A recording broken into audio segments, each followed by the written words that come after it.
we're gonna talk about few things tonight, so we can cover a lot, because it's the beginning of the month of Gemini. It's also the portion of Bamidbar. It's also the concept of Shavuot. So there is so many things going on. So we need to cover everything, and I do the best I can. And if I see your brain kind of start melting, I will back off, okay? If it start, So let's start with, what should we start with, Michelle? Gemini? Gemini, okay. Okay, so the month of Gemini, what do we know about Gemini? Gemini is rules by the months that we receive the Torah, right? If you think about when is Gemini happen, is exactly the month of the Torah. That's when people who are born in the month of Gemini need to read, right? They need to read. But what happened also in the month of Gemini? Another thing happened. The second thing that happened in this month is that they built what we call the golden calf. And because they were building the golden calf, there is doubts. There's doubts if it will be okay or not. So people who are born in Gemini need to read, and they will doubt everything. Okay? It's very interesting, right? When you go by the Torah, and you realize how the Torah is exactly by the sign of the zodiac, you will be impressed. You will be shocked. It's all what you need to know. You need to know the story, when it happened, and then relate it to the Hebrew months, and it's perfectly the sign of the zodiac. Always do that, and you will be always say, wow, makes sense. It doesn't mean when it doesn't make sense, it's not true, because sometimes we're not that smart to understand it makes sense, So a lot of things that don't make sense actually make sense, but I didn't study it yet, so that's why it doesn't make sense. Does that make sense what I just said? Okay, so here we go. In the month of Gemini, we have combination. We have two letters, right? The letter on the right, Mercury, the letter on the left for Gemini. Together is spelled Raz. Raz, R-A-Z. Raz, also Raza, means secret. Okay? Raza, secret. The secret. Raza in Aramaic means the secret. But Raz is also 207. Okay? It's the same as the word Or. Or means light. So this is a potential month to bring all the light that you want. But you have to overcome the doubts. What is the worst doubt a person can have? Self-doubts. In this month. Self-doubts. This month you have to have ego. It's 1 month you have to have ego. Any other month? No. In the month of Gemini you have to actually say, I'm the best. Not shy. Don't be shy about it. Just, I'm the best. I'm number one. Most of the time what happened to people in this month, they crush themselves. They judge themselves. They look what's wrong with themselves. And that's not good, man. Celebrate you. Celebrate the you of you. Don't celebrate the other. You. And don't be afraid. So, I am somebody. I am the best. I am the chosen. I am capable. I can do it. There's nobody, And go with strong energy when you do that. And get excited when you do that. Don't hold back. And that's how the light revealed. Rav Ashlag, I said on Shabbat, I will say it again. Write in his letter to one of his students had some doubts if Rav Ashlag love him or not. So he said to him, this is the doubts.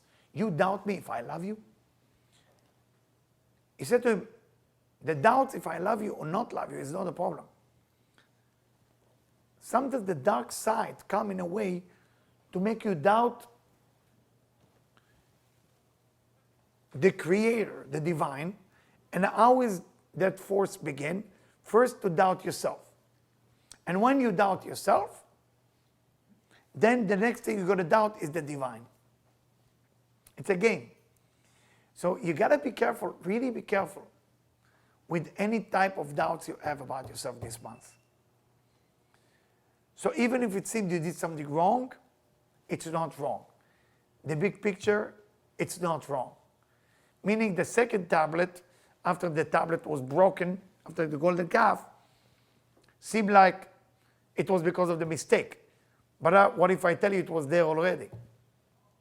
Then there is no mistake. Adam and Eve meant to do a mistake.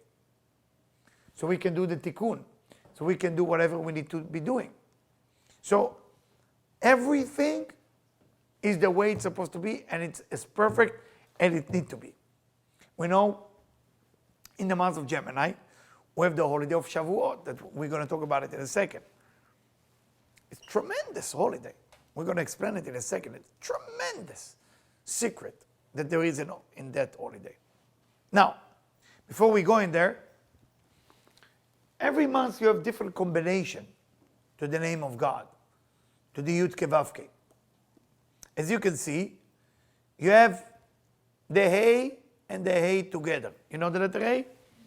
This one and this one, okay? Every time you see the two Hey together, it's a good month. Every month is good. But when the two A meeting, no judgment. When the two A are far away from each other, tough. Like the month of Cancer, the month of Leo, heavy. Month of Capricorn, heavy. The month of Gemini, the two A are celebrating. What does that mean?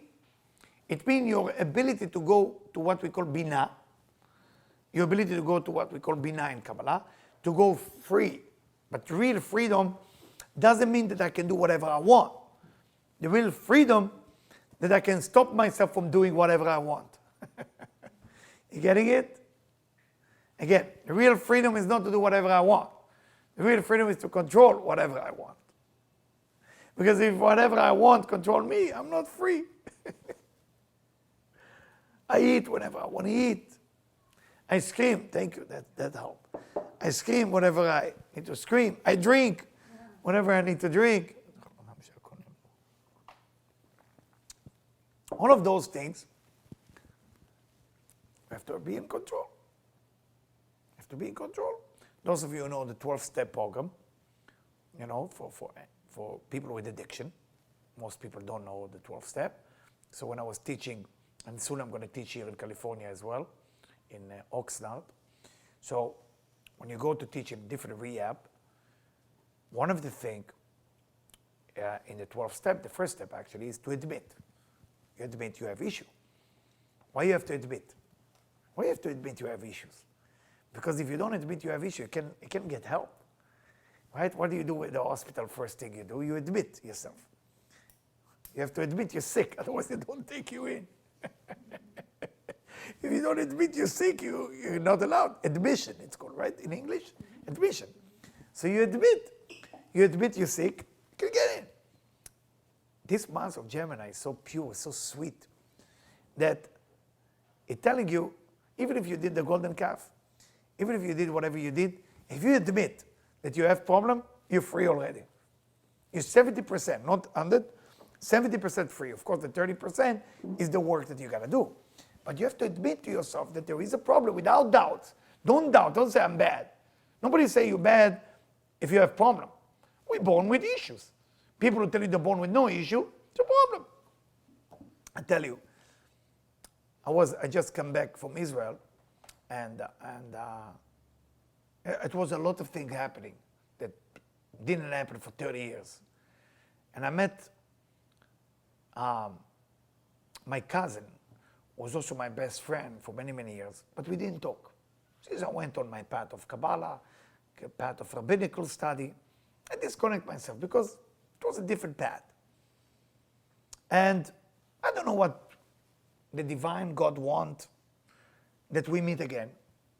And he opened up to me, and we start talking.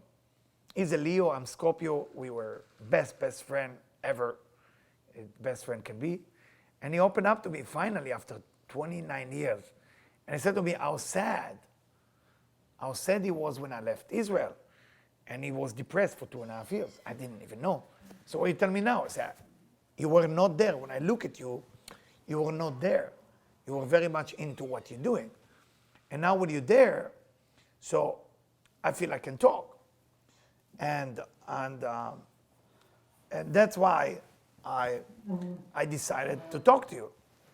And we start talking, and we talk mostly about the concept of the ability to control, the ability to have the concept of going up to Binah. And when you go up there, what really is happening? And what I realized, for me, that's what I told him, what I realized for me is the concept of friendship, how much value there is in friendship. And sometimes you have to wait 30 years to realize that your best friend was actually next to you from beginning of time. So you don't need to look for new friend or new girlfriend, new boyfriend, or new lover, or new husband, or new wife, or new thing. The best, what's special about Gemini, is to stop doubting yourself. Why is people cheating, for example? Where does cheating come from? Why cheating?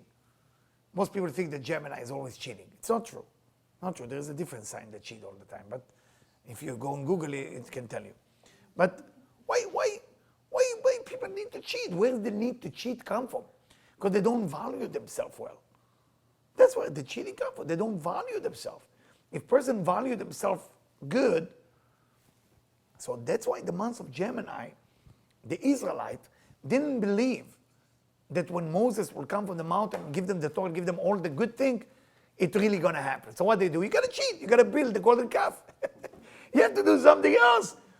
But if they would know that the greatest thing deserved by them, they are the kings and queens, there's no need to cheat. No need to cheat at all. That's why this month, you got to have certainty about yourself. You are the chosen one. You are the best that you can be. And only great things can happen to you this month. So you have to celebrate it. Walk with ego. You want to learn how to walk with ego, you have to look at peacock. You know what the peacock? Ever see a peacock? The male, not the female. The male with the... They do like this. And walk.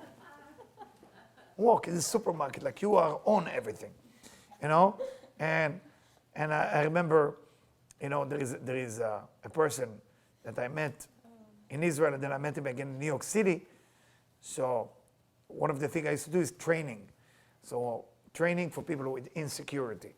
So I don't know if you're in New York City, there is a street called Park Avenue. You may not know that area.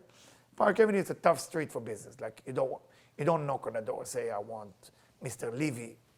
So I had to train a group of people how to go and talk to people. So, and everybody did well, and this one guy, happened to be a Leo, did very lousy. It was the worst. And no matter what I did, nothing worked. So I took him to do meditation. I don't know if you know Park Avenue. If you know, you will laugh. So we stood on the grass, on the flower. There is like trees. And we're standing on 85th Street. Park, nobody stand in the middle. You know, you cross the street, but you don't stand in the middle. I say, okay, stand up. And it was, I think it was Pan Am building. You know what I'm talking about? Now it's life insurance. Stand up and it's life, right? MetLife, yeah. So, okay, we're holding a hand now. We look so crazy. Say, repeat after me. I own this island. And he looked at me so weird, I remember.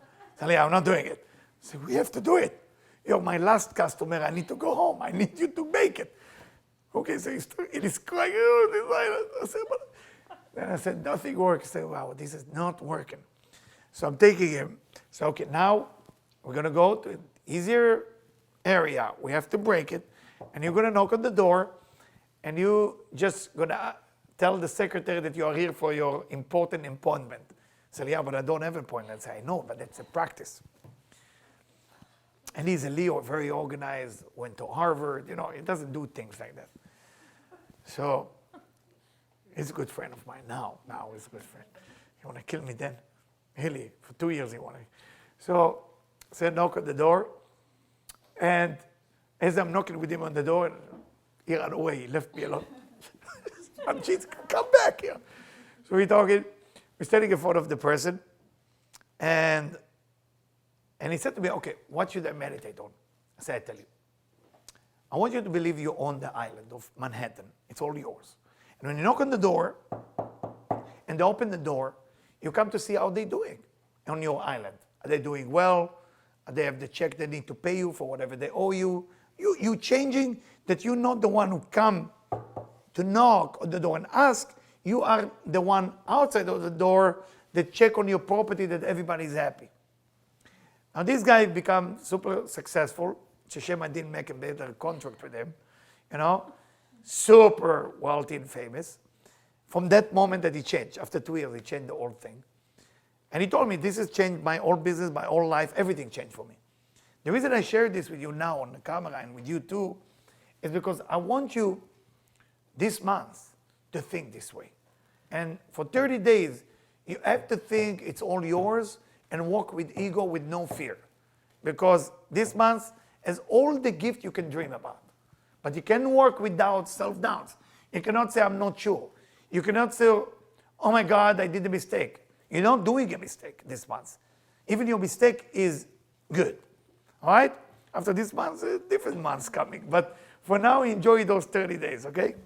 Now, it's funny that the angel of this month is the same angel. Remember when Jacob wrestled with the angel of Esau? So, and then it was an angel. He say, I saw an angel. I saw an angel that blessed me. This is the angel that he saw that blessed him. I just want you to know. So, and that's why he say the name of the place, he call it like that if you look at the Torah. So this is the angel that make any miracle once you value yourself. You have to fight you. You're not fighting other this month. You're fighting yourself. No. Do you believe you deserve better life? If you don't expect this month to take care of you. This month taking care only of the people who take care of themselves. Now, I will say a few words on Bamidbar because of the time, because I want to talk mostly about Shavuot. We are getting into the portion of Bamidbar. The portion of Bamidbar, the word Bamidbar means desert. We walk into the desert. Meaning what? It sounds like depressing. Who want to walk to the desert? Only the people who are happy in the desert is once a year they do a Burning Man there, then they're happy. That's it. It's the only time I see people happy there. The rest of the time they're not happy in the desert. I mean, Vegas, if you stay in a hotel, but desert is depressing. It's yellow, some cactus here and there, lizard, snake, lost snake. Boring. Why desert? And in this book called The Desert, the Bamidbar, all the problem taken a place. Every single problem that happened to the Israelites happened in this book. Right? Balak, Bilam, Korach, everything. This book. The desert has a unique contribution. Desert has nothing in it. Whatever you add into the desert, that's what it becomes. You cannot expect the desert to take care of you. You have to add something. Meaning, in a dark room, everybody see your little bit of light that you have. In a room full with light, nobody see your light. The only place that you can see your creation is in the desert. So desert is a symbol of your life, of your area. Where in your life, where exactly in your life you live in the desert, meaning where in your life you run into a place where it's empty, when there is nothing there, and you are able to manifest and discover yourself. You cannot discover yourself when everything is good. You cannot discover yourself when things are really bad. When nothing is working, then you discover. Terrible relationship revealed who you are. Terrible money situation revealed how good business you are. Terrible health, God forbid, revealed how much you believe you can make it. Everybody is going through something in life, and that's part of what we call it life. So in your life, there is, from time to time, desert moment. Those desert moments are a moment of that can create amazing thing. Now, how you take it, that's up to you. I just share with everybody on Shabbat. I share with them, a moment in Israel, if you want to work on your tikkun, you walk to Israel. After 1 week, you work big. Part of your tikkun is finished. Renting a car, for example. Seem easy, right? To rent a car. Not easy to rent a car. Not easy. You rent a car in Israel, you have to go through a lot. I don't know if you ever did it. But they promise you this, you're going to get this, promise you that, you're going to get it. It's never going to be good. So I went through that. That was my desert. And instead of getting upset, I just say, I quit my deal with you. I don't want the car.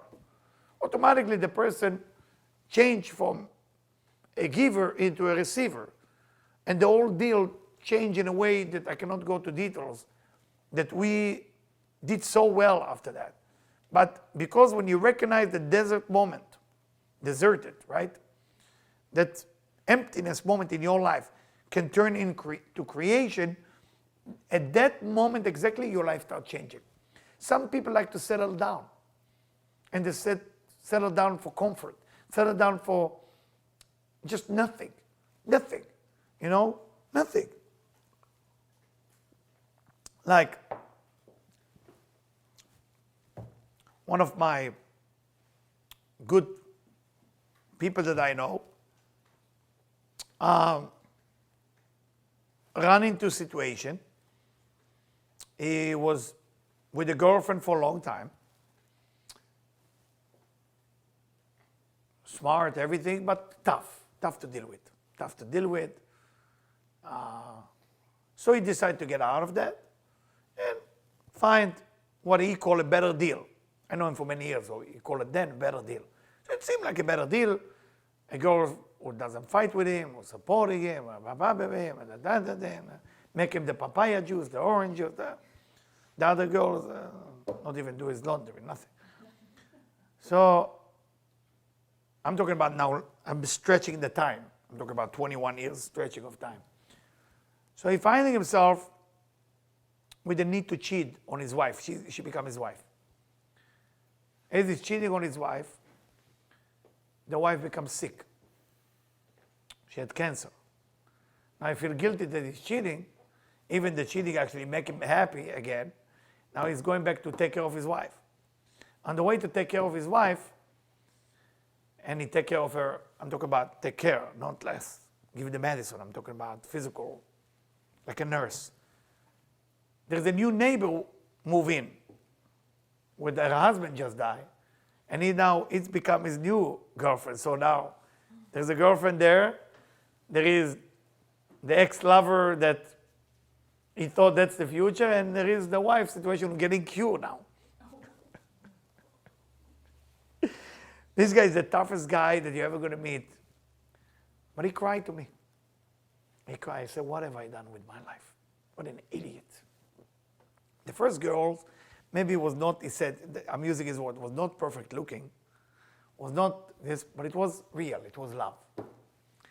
And I let all of that go. And look where I find myself. I have nothing. I have this neighbor. Yeah, we're talking because we have compassion to one another. I have the other one who kind of pushed me away from my wife so I can see that there is still life. Then I have my wife who's coming back to health, and now I have to deal with life, you know? And I don't know if you understand how much pain there is in the story, but there is so much pain within this story that it's like not even normal that the person has to go to that much pain. So when we talking about it, and we like kind of understanding the whole concept of love, the whole concept of understanding the month of Gemini, that basically in this month, we can actually perform better if we believe in ourselves. We need to believe in ourselves that we are actually great, the best, unbelievable. We have to see that. Because if we don't see that, my dear friend, the danger is that we run into all kind of stupid decisions that we will be sorry for them later. So in this month, what I would like to suggest that we all need to do, if you listen to me, is believe in yourself and believe that what you have in your life is the gift, not what you're going to have later. And if you need to quit something because that's something that you're quitting, make you think less of yourself, then just quit. Quit. Say goodbye to it. Don't sit there for too long.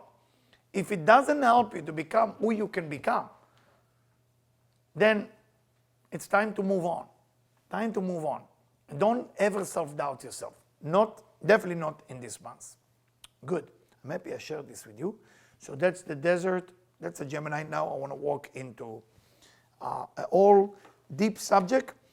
And if you're losing me, I'm sorry for that, but I have to do it for the video as well. Because you need to know what's coming. And you need to get into it. Again, the introduction I will give. Normally, this holiday, most people have no clue what's going on. And it's almost like sad, because if you ask people, what is this holiday all about, Shavuot? They will tell you the day that God gave the Bible, the Torah, the Ten Commandments, which is true, but still it doesn't give you any meaning what it is. We know that Passover happened not too long ago, 45 days ago. And Shavuot will happen in 5 days from now. And for that reason, you see some of the men don't shave, okay? And the reason for the unshaving things is because in this time, you have something that's called Or Chasadim. Those of you who never study Kabbalah, Or Chasadim mean a light that comes from the vessel, not a light that comes from the divine. There's two types of light. There is, when the vehicle wants to share, or when the divine wants to share. When the divine wants to share is a greater amount of light. It's called light of Chokhmah, light of wisdom. When the vessel wants to share, it's a very kind thing to do, but it's very small amount of light. So the beer, the air, is like an antenna. Like an antenna. If you look under a microscope, it looks like pipe. So basically, we don't have a lot of light in this time, so we try to keep everything on so we can draw as much as light as we can. That's the reason. Okay, so you need to know why we don't shave, why we don't cut the hair, why we don't, it's if you did it, don't feel. I see some people feel guilty now. Don't go into guilt. Guilt doesn't help this month. Remember, guilt. You can cut your nails. But you need to know why. Most people don't know why. Is it true that also the 24,000 students of Rabbi Akiva died this time? Yes, it is true. It's another reason. But that's why Sephardic, if you find Sephardic Jew, they usually shave and cut their hair after Lag BaOmer. Because the halakha, the law, by Shulchan Aruch, by the law, say after Lag BaOmer you're allowed to do it. And that's why you're allowed to cut the hair in Rabbi Shimon's site. We had the privilege, Debbie and me, to be invited to the actually cave of Rabbi Shimon. I can describe to you, I hope I will find the video. And in the cave, they turn a room like that, this size, into dining room with waiters and everything. Why? Because the person who built it donated 200,000 meal for the people who come in. Can you imagine? And I had the privilege actually to sit next to him. I mean, I'm not that connected, but sometimes in life, things find you. And not a coincidence. And he sits and you're looking like you're shocked a little bit, but thank God, to see what, and you can never see it because it's covered. So you have to know somebody to open the door and say, wow. It's almost like you find a treasure under Rabbi Shimon. And there's a meal, there's everything, and there's camera everywhere, so you see all the people that he donate the food to, how they're eating. So it's so beautiful. It's so beautiful. It's just so beautiful. And it starts like at 10 a.m., and it ends up in the next morning at 10 a.m., so it's 24 hours that he's feeding everybody who come in. The reason I'm sharing this with you, because at that day, it's a celebration day. So, and I know some of you have been here, and sorry I couldn't be with you, but we had to do what we had to do.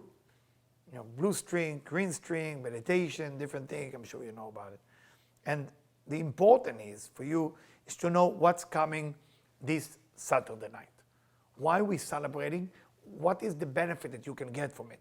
And if you will understand the benefit, and I will do the best I can to take something so deep and to make it into a simple concept, I will do everything in my power. First, I will explain it in a simple way, so to see that we are all on the same page, okay?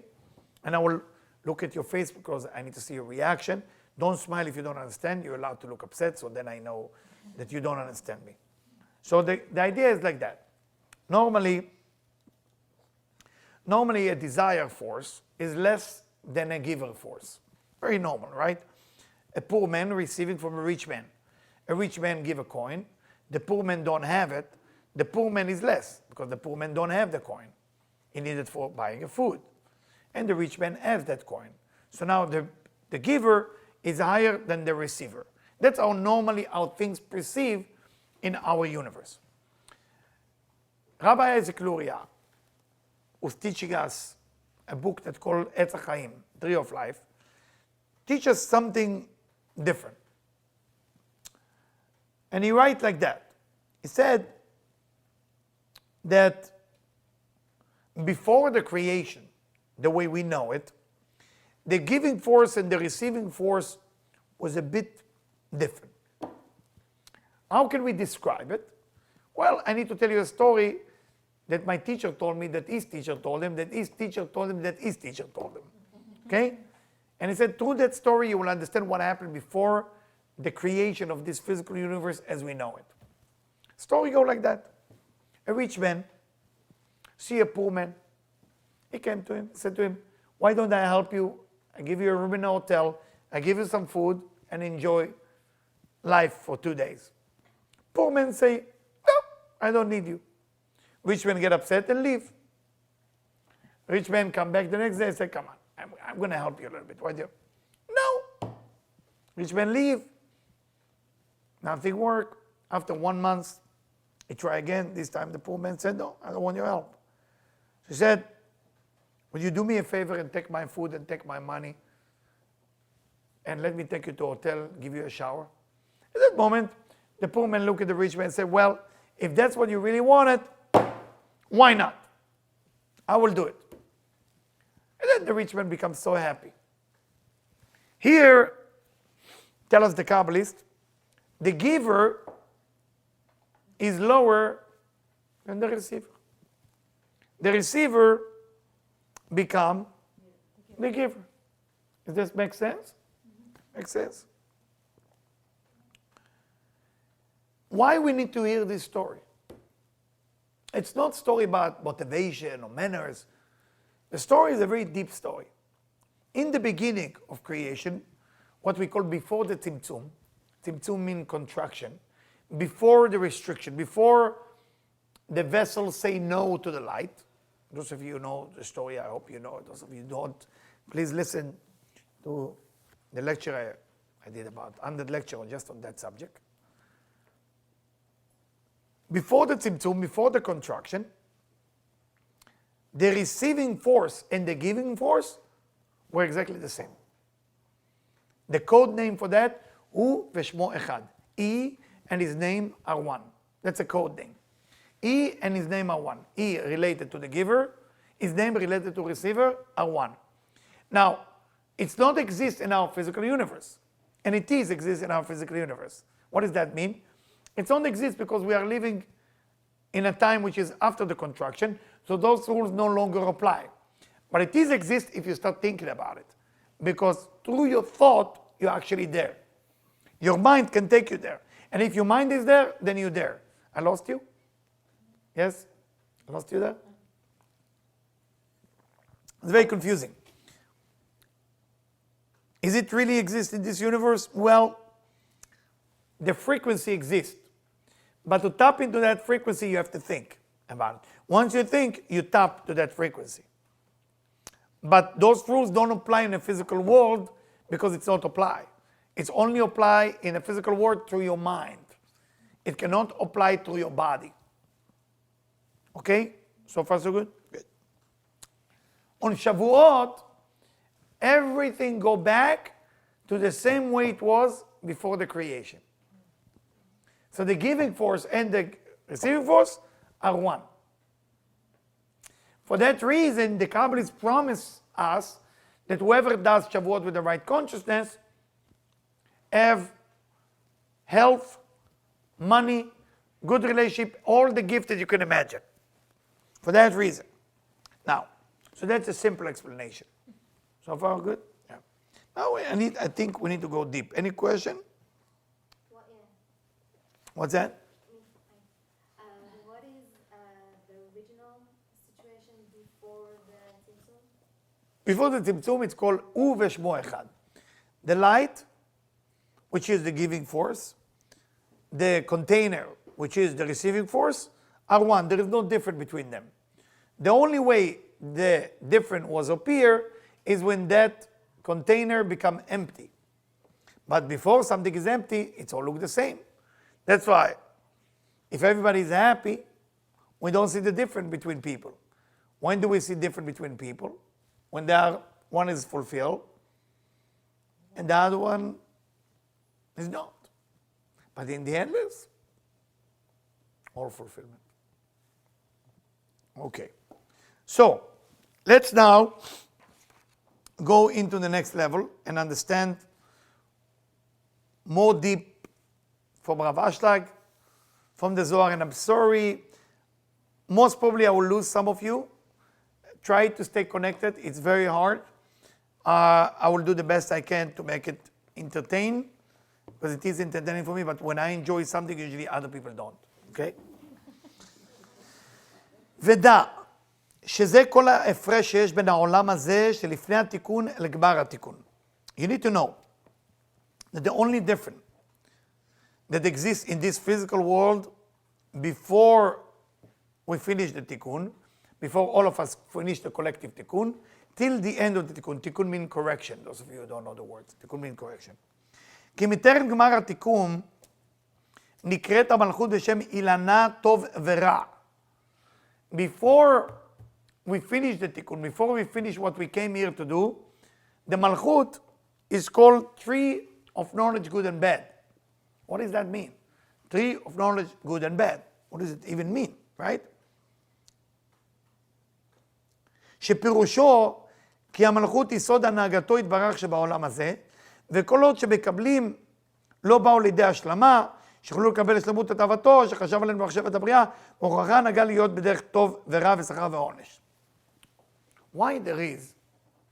If you ask most rabbi, most priest, what's the motivation? How priest or rabbi motivate you normally? What they tell you normally?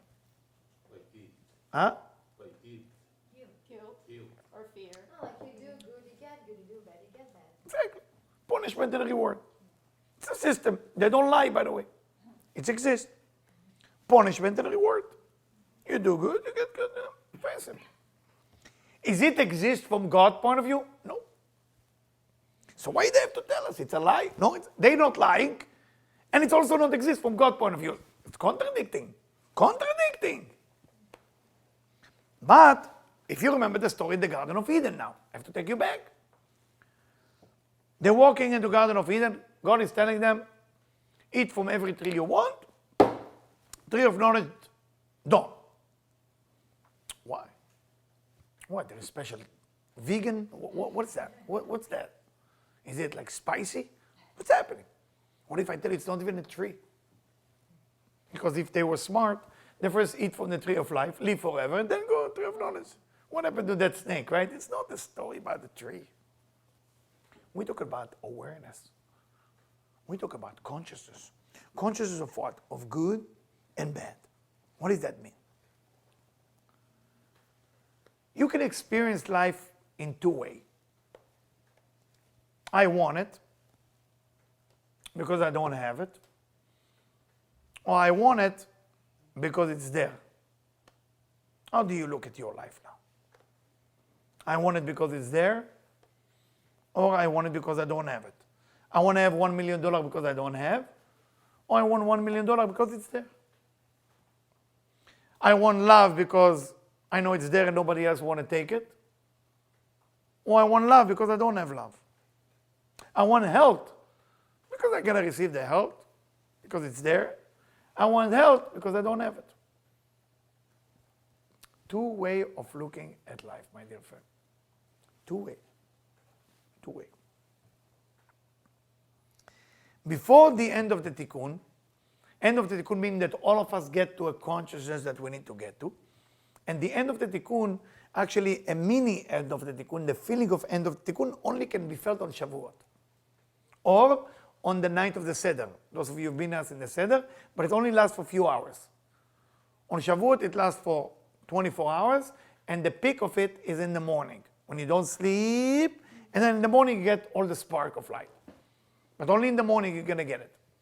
You have to stay awake, and about, I will be in New York, so it will be around 5:15 in the morning.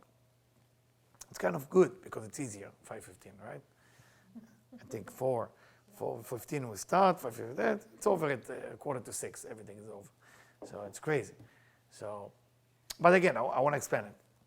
Before the tikkun, before the end of the tikkun, which means before all of us get to that, we have the conscience of, I want to have it because I don't have. The end of the tikkun will be, I want to have it because I know God want to give it to me. Let's read it again. כל עוד שהמקבלים לא באו לידי השלמה, שיוכלו לקבל שלמות התאוותו שחשב עלינו במחשבת הבריאה, מוכרחה להנהגה להיות בדרך טוב ורע ושכר ועונש. Until we don't get into a place that we know that the Creator want to give to us all the best things, then only way we can connect to the Creator is through good and bad or through punishment and a reward. It's the only way to connect to God until you get to the right place. So for example, what is the difference between a righteous person and a wicked person? Most people think wicked person do bad, righteous person do good. No. Righteous person comes from the word tzaddik. Tzaddik means matzdik, justify. Tzaddik justify that everything that happened to him is the best thing that can ever happen to him. That's why it's tzaddik. He's already in the end of the tikkun. He doesn't think of it like, oh my God. I hear some people who study Kabbalah say, I think it's my tikkun.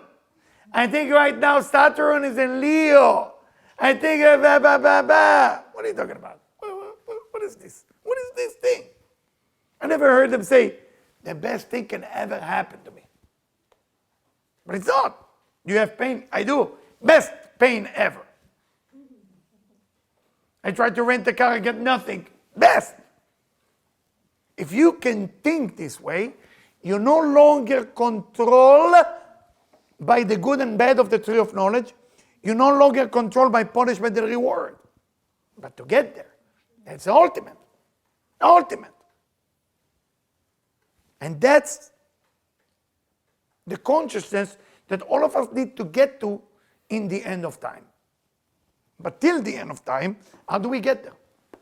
So you have to go through some punishment. Things gotta go wrong. God forbid, sickness, loss of money, super bad relationship. Everything that can go wrong will go wrong. Now what do you do with it? Do you look at that wrong thing as a good thing? If yes, then it's not a punishment. It's a reward.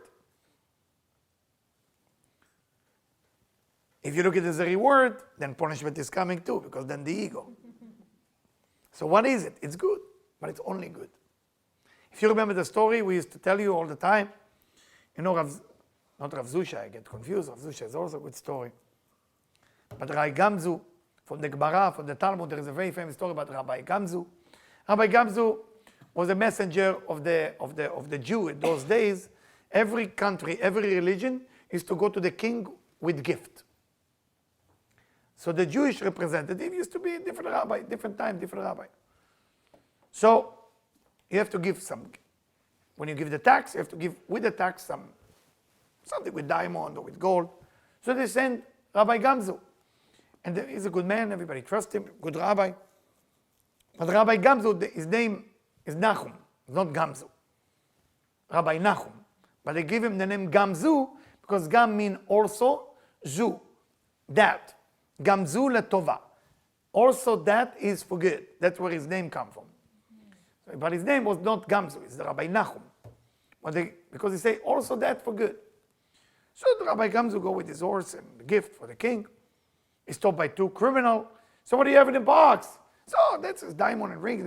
I'm looking for a hotel. So we find the best hotel for you. Come in. Put a hotel, put him to sleep, steal everything, put some dirt in the box, and run away.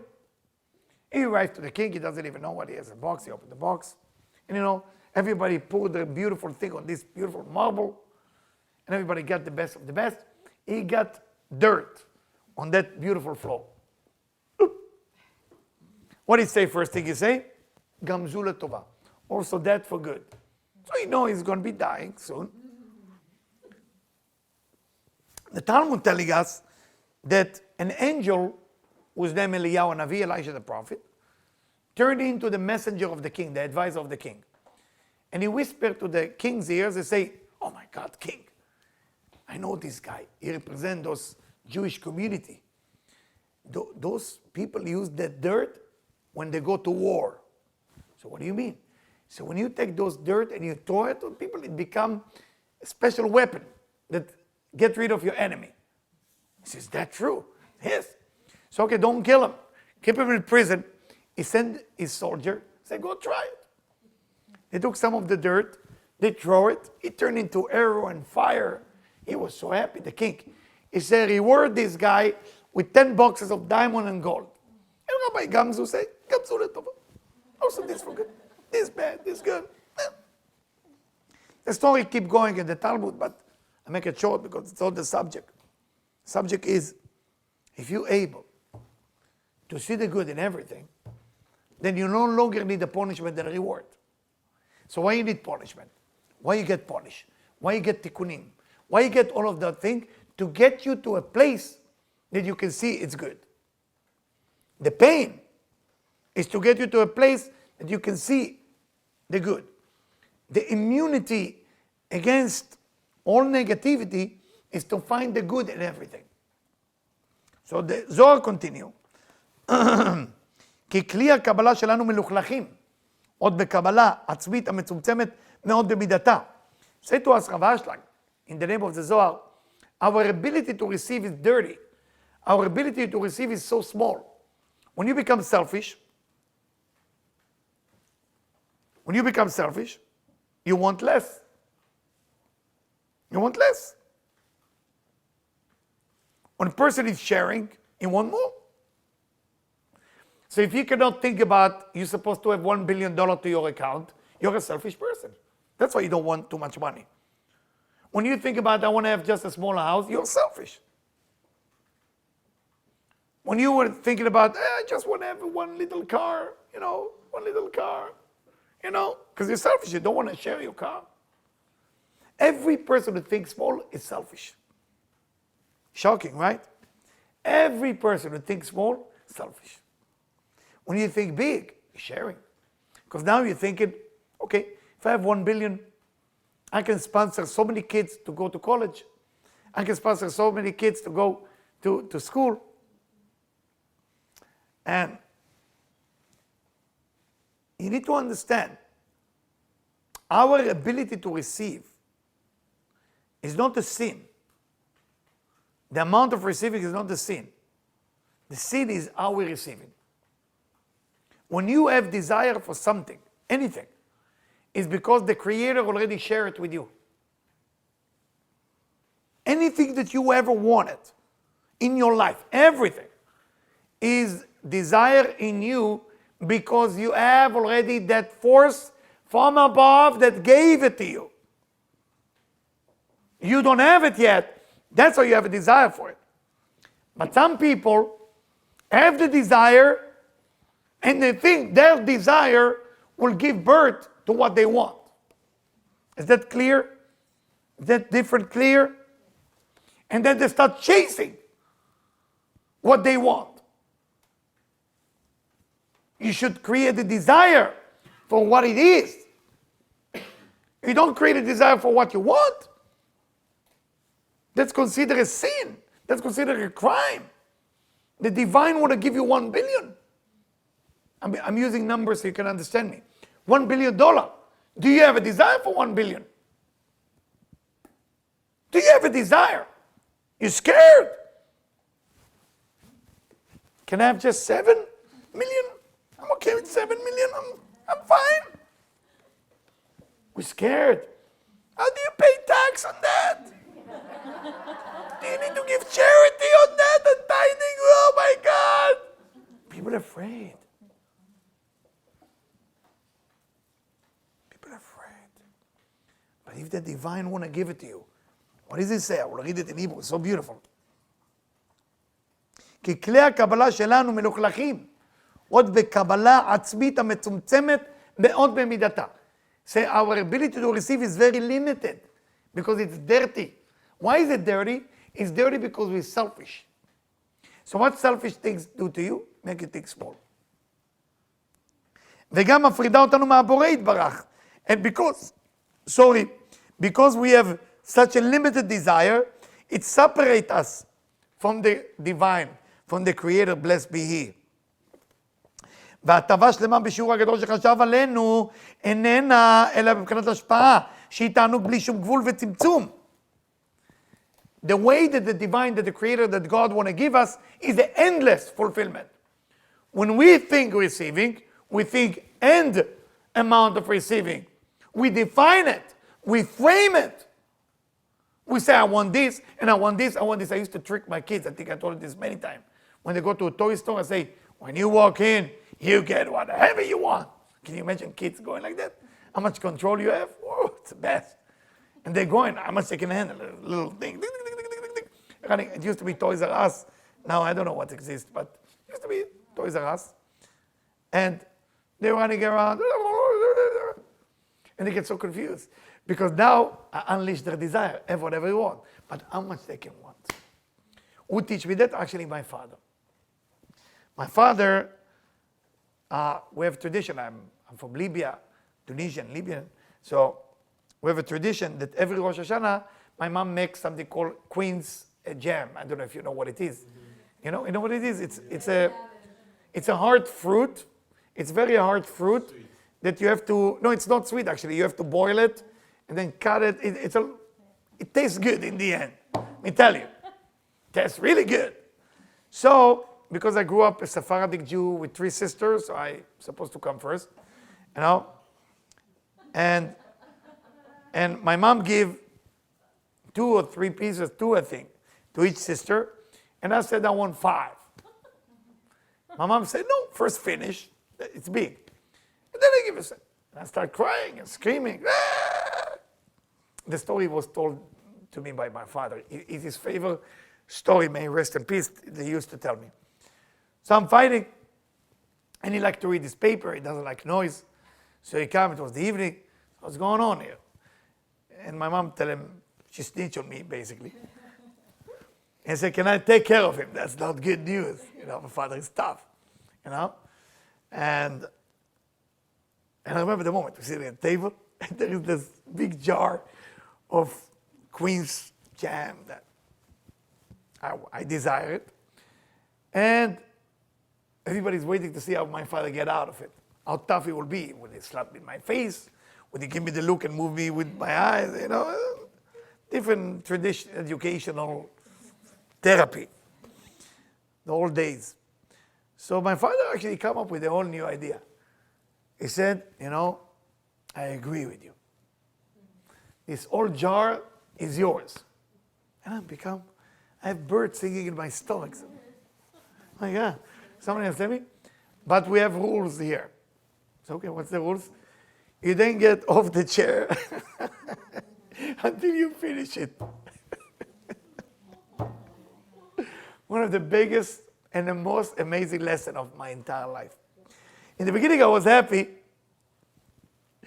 because I thought, wow, I can have it all. But then after 3 pieces, you realize that's a lot.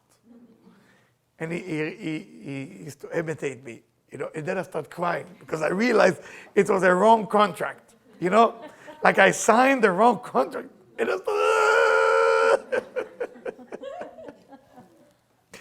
but that therapy, and he didn't stop. My father was tough, but when he started laughing, it was very cute of him because it was funny, because he knew where it's going. I didn't. So I thought I get the right deal, and he knew I would not be able to keep that. And what do I want to teach you with that lesson, or what I teach my children with that lesson? I see most parents limited their kids or the people they love, their husband, their wife, and they try to teach them how to receive less. There is never a lesson that somebody will learn by saying receive less. All the time you get punished for receiving too little. That's the reason your life not working well. Your life not working well, not because you want to receive too much. Is you want to receive too little. Because what the Zohar is teaching us here, that the divine want to share with you endlessly. When you want to receive something that is limited, you disconnect yourself from God. You disconnect yourself from the divine. Right? I mean, if you think about, I went to my family wedding, with Debbie want to experience to see what is Sephardic family of Jian in Israel. So I took her. I said, okay, come, you sure? That's my father's side, And as I'm sure Persian, we have a lot of Persian here, know that to invite, you have to invite the entire Israel. They have to be there. Entire Israel has to be there. My God, it was like unbelievable. Everybody's there. Everybody. And I asked them, I said, who is everybody? I said, well, this is this side, that's the bride, this is the friend, this is this, it never ends. The list is like, and the reason I want to share this with you is because in the wedding, I mean, the simcha, the happiness and everything like that, is how you want to think. Most people think limited, it's kind of noble, it's nice, because they teach you, if you're Christian or Catholic, they teach you that greed is very bad. If you're Jewish, there is the Jewish guilt. Also, Islam has the same thing. Hindu, the fakir, the person who actually don't eat and fast and lie on the floor. But in Kabbalah, it doesn't work like this. That's why it's called Kabbalah, meaning receiving. You have to learn that the divine want to give you endless, and the only disconnection you're going to have from God if you want to receive because you don't have. You're supposed to receive because the divine want to give you. Is that clear, the difference? Yes? It's the first chapter actually in my new book that I'm waiting for it for 1 year already. I finished it 1 year ago, but it's still becoming beautiful. I don't know. Today I got the cover. What's the name of the book? They keep changing on me. Those smart people on top keep telling me, that's not. The pearls in the... It's a surprise. Surprise, okay. Might change again. All right. I really love this book. I'm telling you, I really, really love this book. I'm like reading it again, but I want it out already. So it's really, really important book because that's the first chapter I talk about exactly that. I took it from here and I explain it. It's very, very important. So why you want what you want? Think about what you want now. Why you want it? Why you want it? You don't have to answer me. Answer yourself. But your desire can't be based on what you want. Why not? That's what she said. But if what you want is something that God want to give you, then it can be based on what you want. Well, how do I know that? How do I know that? What is that you want? I want it all. I want it all. If you want it all, then don't frame the thing that you want now. Because once you frame the thing that you want now, then you don't truly believe that the divine has in store for you all the best. So when you're chasing and you become panic and nervous and upset, because you don't truly believe that the divine is actually given. I mean, they say about, Rabbi Akiva had 5 students that never die. 24,000 students die. One of them is Rabbi Yehuda Bar Ilai. Rabbi Yehuda Bar Ilai lived like a poor man. In the winter, they have one coat. And he will go out with a coat, and when his wife wear the coat, they take the inside out, and she wear the outside, so it look a little bit better. But nobody knew until it was a very important decision to made by all the rabbi, and he didn't show up. Because his wife didn't come back, and he couldn't go out, he will die. It was very bad winter. And the president of the Israelites say, where is Rabbi Yehuda Bar Ilai? Doesn't respect my call, I invite everybody. So somebody whispered in his ear, say, sir, he doesn't have even clothes to go out. So what? In my community, there is a Kabbalist with no money? That's a sin of us, not his sin. Go right away, give him clothes, give him money, everything you want. Now. So the entire community, about 100 people came to his house. He lived in a small home. Knock on the door, say yes. He doesn't let them in. Say, here's the clothes, here's the code. Said, I will never receive gift from human being. So no, please, sir, the rabbi is waiting for you. Say, I will come whenever I can. Say, please. So say, come in for a second. He took the carpet off. He has fabric, not even a carpet. He took a wood floor off, and he showed them a pit full with gold coin. He said, where you got the gold coin? He said, the angel keeps seducing me that I will take as much as money as I want just to enjoy life a little bit. I will not even take a bit of something that I didn't earn myself.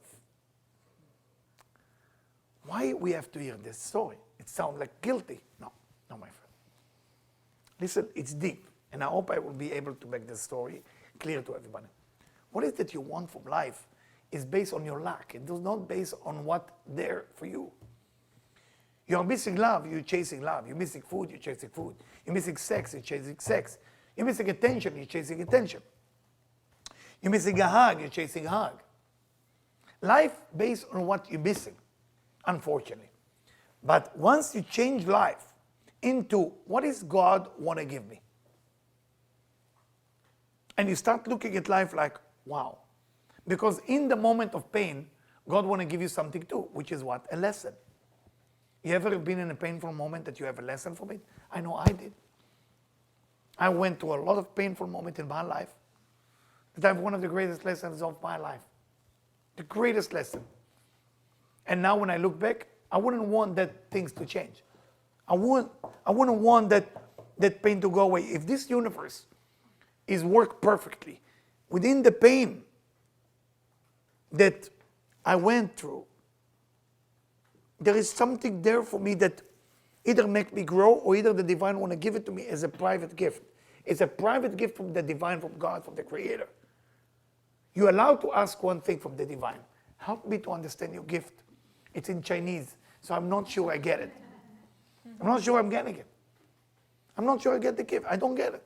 Sometimes I don't get the gift. I ask for help and say, help me. I don't get it. Why I have to go through that? Why? Just tell me why. Why it have to happen? And then the divine will help you to understand that it is a gift. Because everything is a gift. As much as we hate it, and as much as it's painful, it is a gift.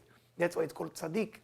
Because it's justify everything into a gift. I'm not saying to you to stay in a situation when you get beat up or abused and something like that. I'm talking about the passive situation that just happened to you without your control. If somebody point a knife or a gun or abuse you, run for your life. There's no rules about staying in an abusive relationship. Because I know a lot of people who stay in abusive relationship, that's not a gift of God. That's a stupid of human, to stay there. When you gotta go, you gotta go. There's no reason to stay in a stupid, abusive relationship. I meet many people in my type of job that's staying in a terrible, terrible relationship. Terrible, whatever it is with their parents or the husband or the boyfriend or the girlfriend. Really bad. Abusive. Absolutely abusive. What's wrong with that? It's not that abusive is wrong. The abusive will be abusive. A cheater stay a cheater. Abusive stay abusive. If people think that a cheater, okay, I see many women want to change the cheater to become straight. That's such an ego. Why you want to change the cheater? A cheater has a purpose, too. He's a cheater. So what you want to do is the cheater now, by you fixing the cheater, you are actually disturbing yourself for enjoy the divine from giving you the gift that the divine meant to give you.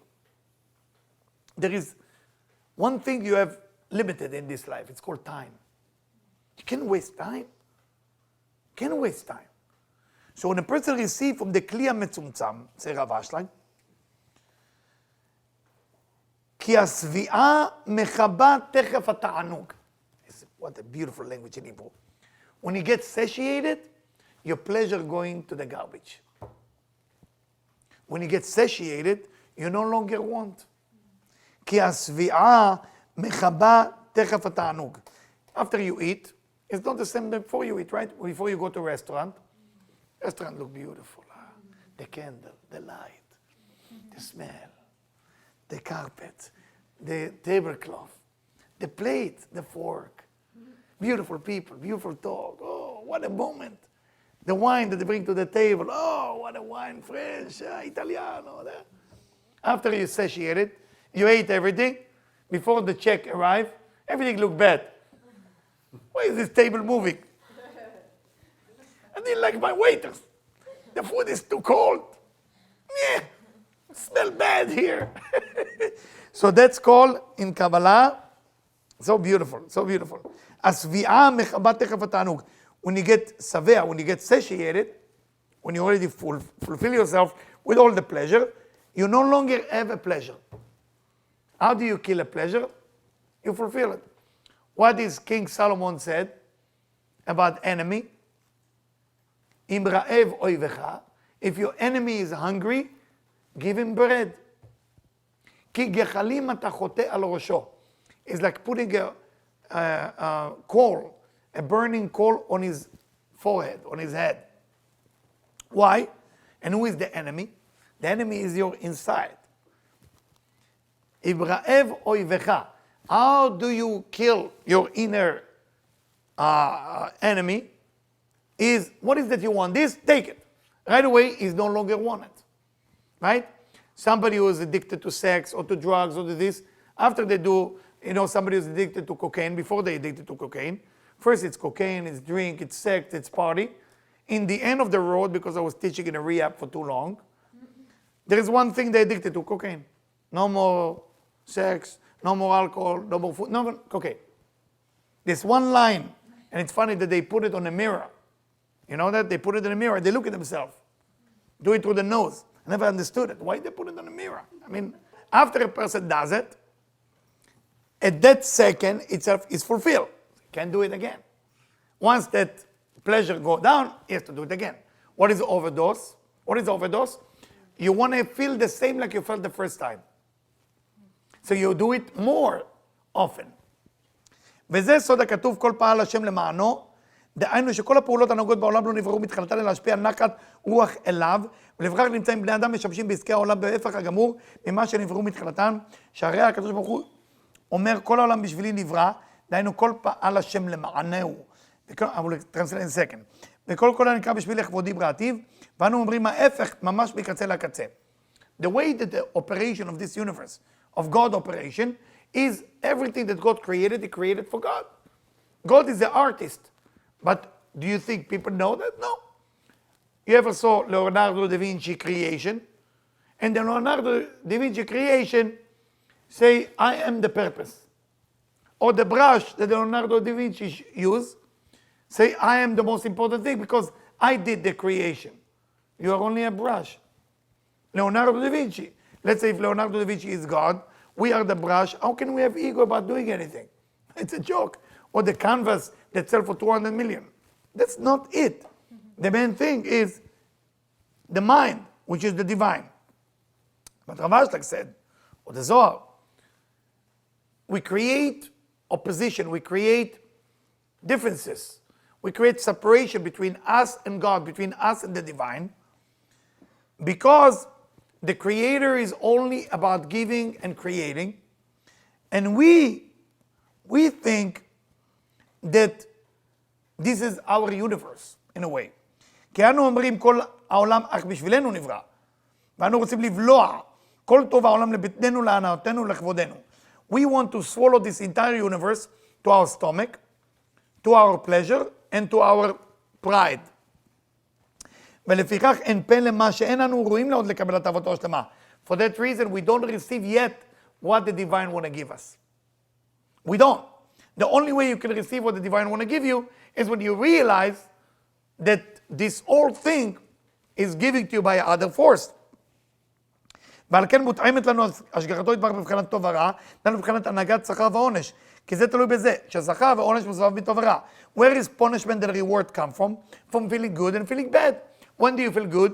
When you are empty and you want it. When do you feel bad? When you have it and now you're not empty, so you don't enjoy it. Got me or not got me? That's why a lot of time in a relationship, people stay too long in a relationship. They get satiated. They don't like each other anymore because they got everything. Now what? Now what? They start traveling. They're traveling to all kind of weird places. Weird places that the name cannot even be spelled. We're going to Saparututu. Where is it? Oh, it's next to Takatuku. Why? I gotta see the Manakutu, some cave. Nobody see. What happened? Because they ran out of what's happening. Then they take courses together. Empty, empty. You know, couple, empty. Work, empty. And they live. They gotta survive. So punishment and reward is coming from good and bad. כי כיוון שאנו משתמשים בכלי הקבלה בהפך ממה שנבראו, הרי אנו מרגישים בהכרח בפעולות שבהנהגה שהן מבחינת רע בעדנו. We don't use the vehicle that God gave us in the right way. The vehicle that God gave us is basically receive everything because I want to give you everything. We want to receive everything because we want to swallow more and more and more and more. We don't even know why. Is that clear, the difference between the two? כי חוק הוא שלא יוכל הנברא לקבל רע מאיתו יתברך בגלוי, כי הוא פגם חס ושלום בכבודו. It's impossible, if you think about it, say Rav Ashlag in the name of the Zohar, that you will receive anything bad in this life because it's a shame for the Creator. If I'm making pizza and the pizza is bad, it's not your fault, it's my fault. If you have something bad in your life, it's making God look bad. So you think God wants you to have bad time? God forbid. Never, never, even a second of bad time. So why do you feel bad? Because you don't know how to receive the good. There's only good. כי הוא פגם חס ושלום. This is פגם, this is damage in the name of God, if you receive bad. שהנברא ישיגו בפעולות, כי אין זה מתאים לפועל השלם. ועל כן בעת שאדם מרגיש רע, when a person feel bad, הנה באותו שיעור שורה עליו כפירה, השגחתו חס ושלום. In the moment the person feel bad, at that moment is disconnecting from God. Any bad. Pain, body in your pain, pain in your body, pain in your body, spiritual pain, emotional pain, money pain, any type of pain, at that moment, you don't truly believe that God wants the best for you. At that moment, you disconnect. Again, I'm not speaking because I'm better. I'm just reading and translating. So don't think that I'm there. As I'm saying it, I'm praying to God to help me to be there as well. So we are all in it together. ועל כן בעת שאדם מרגיש רע, הנה באותו שיעור שורה עליו כפירה, על שגרתו, ונעלם ממנו הפועל יתברך, שהוא העונש היותר גדול שבעולם. At that moment that you feel that you've been punished, that's the worst crime you can do. Wow. I love that line. I love it. I used to teach it with ministers and priests and rabbis, and when I show them that part, they get shocked. Because the foundation of religion is punishment. If you feel you've been punished, that's the further you can get away from God. Don't you think that this by itself is, for me, it's like make me happy enough for a long time. הרי שהרגשת טוב ורע בשגתו מסבבת עמה הרגשת שכר ועונש. כי המתאמץ שלא להתפרד מאמונתו יתברך, אף על פי שטועם רע בהשגחה, the one who's making an effort to still believe that that's the best thing that he's having, even when he's tasting something bad, יש לו שכר. That's the biggest reward you're going to get. When you find something good within the bad. ואם חס ושלום, if God forbid, לא יעלה לו להתאמץ, it's very difficult for you to find the good in it, then that will be the punishment. So the punishment is not the pain you're going through. The punishment is that you're not capable to see the good in the pain you're going through. Is that, I lost it? It's very deep. כי נפרד באמונתו יתברך, ונמצא שאף על פי שהוא לבדו עשה ועושה ויעשה, לכל המעשים כולם, מכל מקום להישאר זה נסתר במרגישי טוב ורע. So, those people who live in that level will never be able to find the good within that bad.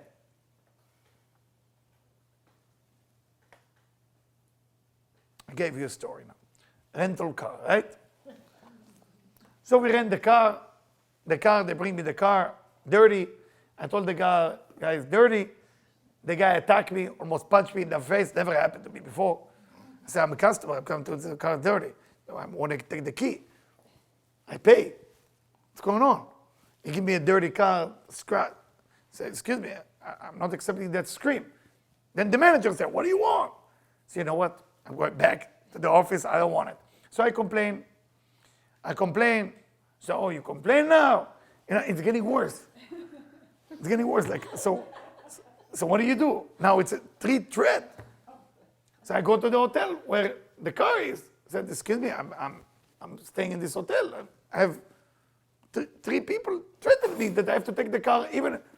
Say, it's not our business. We are just the hotel. This is the rental car.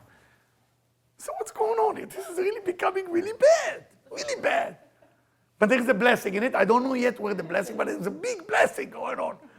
I said, okay, then I'm going to call the police that I am a customer in your hotel. And then, as a customer of your hotel, I feel threat and you don't want to protect me. The guy thinks, okay, let me take care of it. And everything starts working well. They give me the car. They say, don't worry, you don't have to pay. I thought, I found the good in it. Well, I saved about $90, right? I'm driving the car. I don't know if it ever happened to you. On the highway, it goes a certain speed and then it suddenly stops.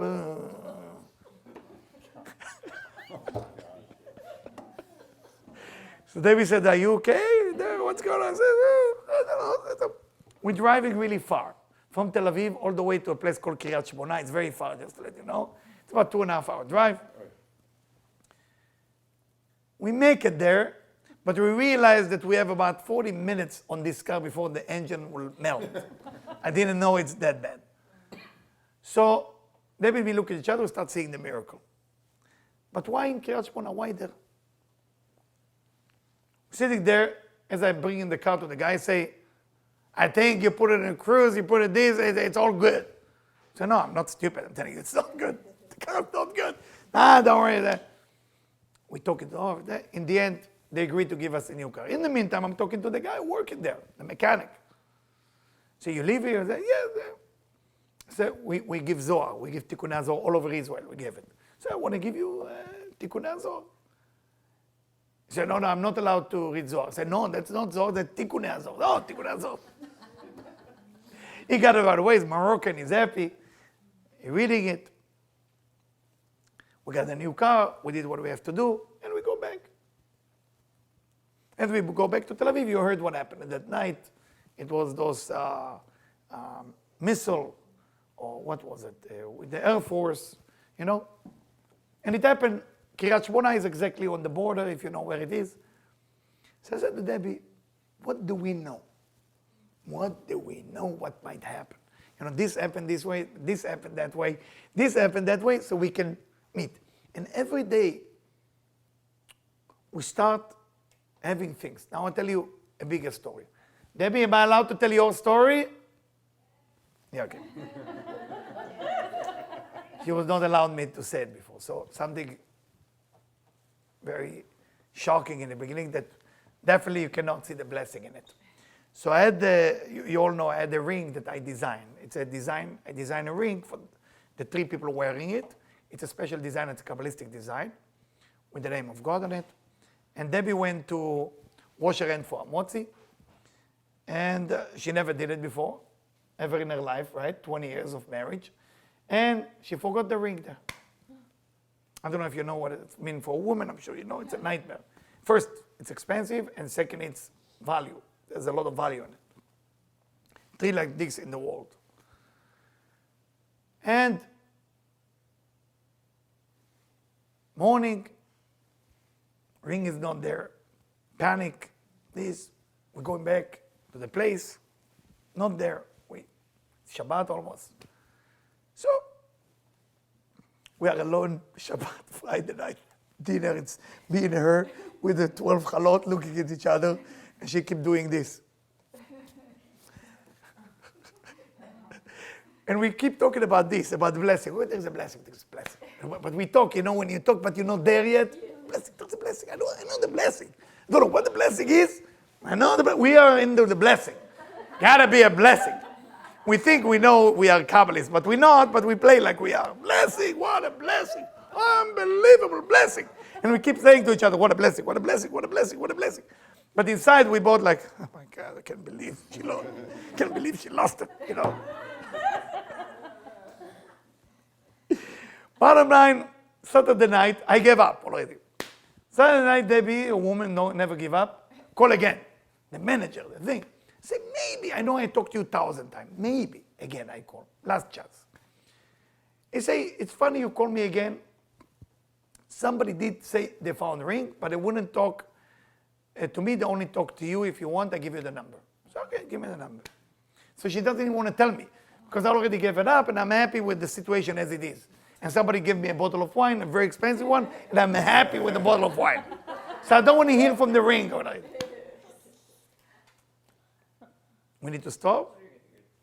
So, because I want that story exactly what it's all about. So, she called the person. He say, I don't want to talk to you, I want to hear just description. She say, Yudke Vavke on each corner. The guy said, absolutely. When do I see you? On the spot. Meet each other. I said, oh, please give him Tikkun Zohar. Please give him money for this and any blessing that he wants for me. Just tell me the name and I will make sure he will be blessed. And the guy, very sweet, very special. You don't meet people like this in this lifetime. I mean, it's once in a lifetime. He said, the main thing I'm interested in, he said, is the blessing. Can you imagine? Main thing I'm interested in, I will do. And then we said, no, you have to take money so I can feel better. You have to take the Zohar so we can feel better. And you get the blessing as well. You think, this is the gift, right? Stop there. It doesn't. Doesn't stop. So, a day after that, we are happy, we're celebrating, everything is working. Then we said, listen, I have a dinner with 2 people from army and from the school. And 2 people, how much school? How did you get even to get to them? So what I tell you, the guy who bought me the ring is the same group of friends of 2 ladies that I'm looking for them for how many years? 20 years? 20 years. It's impossible. I said, so you had to lose the ring so you can find them. My God, you want to tell me that God doesn't have a way? I don't know how it works. It's true. When I say it's a blessing, I didn't really mean it. I didn't understand it. But after that, I said, sorry, forgive me, please. I didn't see that far, but I know there is a plan. There is so many lessons in this story, so many lessons. And sometimes I find myself, I don't know if it happened to you, so stupid, doubting the divine, so stupid, doubting that it's good. Because our ability to receive is not as the Creator want to give. And he writes like this. Reason we feel good and bad, because we don't believe that there is just good. Because the Sitra Achra, the dark side allowed to close your eyes. The dark side allowed to close your eyes when things are not good. And then you will be punished. What is the worst punishment? When you have doubts that your life is good. People think the worst part of life, no money, no. The worst part of life that you think you're not rich. The worst part of life that you think you don't have love. The worst part of life that you think you're not healthy. That's the worst part. If you for a second think your life is not perfect, that's the worst part of your life. וכשחוזרים בתשובה, when a person do change or transform, נמצאים כנגד זה שהם מקבלים שכר. When a person change and transform and do tshuva, then he can change everything. Change everything. All the worst thing that he did. Now, what is the worst thing you ever did? Have doubts about the divine. But when you change and you believe that your life is good, then the worst thing you did turned into the biggest good thing you did. You lost me there again. When you lost the ring, you have doubts if that's the best thing for you. At that moment that you have a doubt about that's the best thing for you, at that moment you're doubting God. When you do tshuva now, when you do repentance, when you are doing transformation on your personality, and you say, I'm sorry for that moment that I was doubting God, at that moment, the worst moment that was 5 minutes ago, the worst, become a mitzvah, become the best thing you ever did. I hope you heard me. I know I'm kind of long on the lecture, but I want just to finish like that. The end of the tikkun mean what? What happened on Shavuot, which is the end of the tikkun? That all the worst thing you ever did turned into the best thing you ever did. Every doubt you ever had about the divine and the Creator on Shavuot night, or those few hours, can be transformed into the best moment. So for example, Many of us went through some stuff because of last lifetime.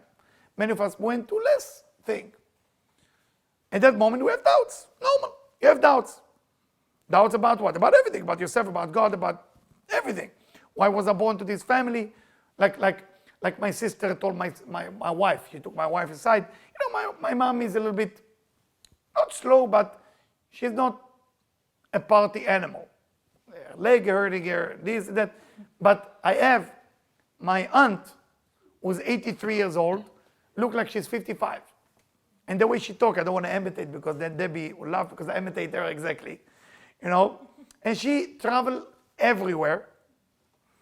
And my sister go to my wife and said to her, between you and me, sometimes I hope she would be my mom. You know, she's always celebrating. And she has pain, she has everything. But she refused to see the bad in nothing.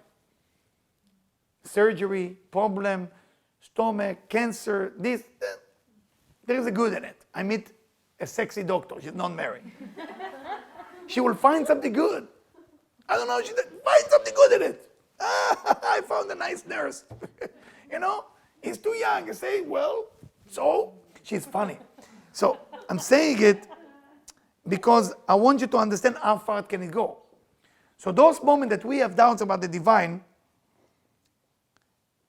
כי על כן קיבלנו עליהם שכר והעונש, אמנם בזיווג הגדול של גמר התיקון, התגלה שאין התיקונים, ואין העונשים כולם הם רק מעשי ידיו. We will understand in Shavuot, and we will understand in the end of the tikkun, that those punishment, those pain, all of those things come from God too. But, מעשי ידיו מגיד הרקיע, כי הזיווג הגדול של הרקיע יגיד שהכל הוא מעשי ידיו, והוא לבדו עשה ועושה ויעשה כל המעשים כולם. If you understand that the punishment, your tikkun, your doubts, everything was given to you as a gift from the Creator to see what you do with it, would you love all of it? Yes. But if you think that only the good things come from God and the bad thing doesn't come from God, you think that the bad thing is really bad, then it's turning to be bad. If you work as a farmer, my last meeting before the lecture today was with a farmer from far away. I don't know if you know New Mexico. None of you have been in New Mexico? Okay. So, farmer. I work as a farmer for 3.5 years. When you work as a farmer, you can't change the land. The land is the land. Which means, the land stay the land. If you want the mud and whatever is with the land not to touch you, you have to get out of the land. But the land cannot be changed. Is that clear what I'm just saying? Many people, you know, when you go to motivational lecture, they teach you how to change the land. But they don't teach you how to change yourself. Right? Whatever famous speaker, I mean, you know all of them, I'm sure. I read most of their book, I love it. How to get what you want, how to really get what you want, how to get what you want without an effort, all those things, you know. But what about how to transform me that what I have is exactly what I want? That's Kabbalah. That's deep. That's deep. So it say, החברים שנתחברו בקלה זו, the friend who going on Shavuot to connect to that kala, שהיא המלכות, על ידי עסק התורה בליל שבועות, when they study Torah all night in Shavuot, that's what we study, ובעלי עוד ברית שלה נקראים מעשי ידיו, those who study Torah all night on Shavuot, רושם אותם וכותב אותם, שיהיו בני ההיכל שלו, שיעשה רצונם תמיד. Those people who stay awake all night and study, the Creator give them a gift that they will be able to see the good in everything in their life. That's a gift of Shavuot, my friend. So people who don't get excited about Shavuot, how can you not? It's not transforming of your life. It's transforming of your vision. What do you rather have? You rather have a life which will look perfect to your wrong vision, or change your vision that you see your life already good. It's like, may he rest in peace. Shimon used to tell me this all the time. It used to be his favorite story. And his favorite story go like this. Sunday morning, every Sunday morning, this lady from the south making pancake to her husband. And every time she's making pancake, she looked through the windows and she judged across the street or across the farm. There's a lady, the old days they used to make the laundry outside, you know. And she say, this lady doesn't know how to clean her clothes. I'm trying to make southern accent. And every Sunday like this for 6 months. Make the pancake, give it to her husband, look to the window. This lady still don't know how to wash her clothes. After 6 months, she go and look to the window, and she said, wow, this lady just learned how to wash her clothes. You see, honey? And the honey, her husband tell her, honey, the clothes was always clean. I decided yesterday to clean our window. The vision change is not this change. Many times we look at people and say, oh my God, they change. No, I change. And that's what they look different. I change. They look different. And then when you start to climb into that thing, the punisher and the rewarder, exactly the same. And when you get there, then God starts giving you everything you want. Because what you want is what God wants. The vessel of you and the vessel of God become one. Uveshmo echad. But if what you want is because you don't have, you see the lack. If you see the lack, you disconnect. If you disconnect, you have to go to punishment and reward. That the punishment will help you to overcome it and then see the reward in it. My dear, there is so much to share, but the time is limited. Thank you. Thank you.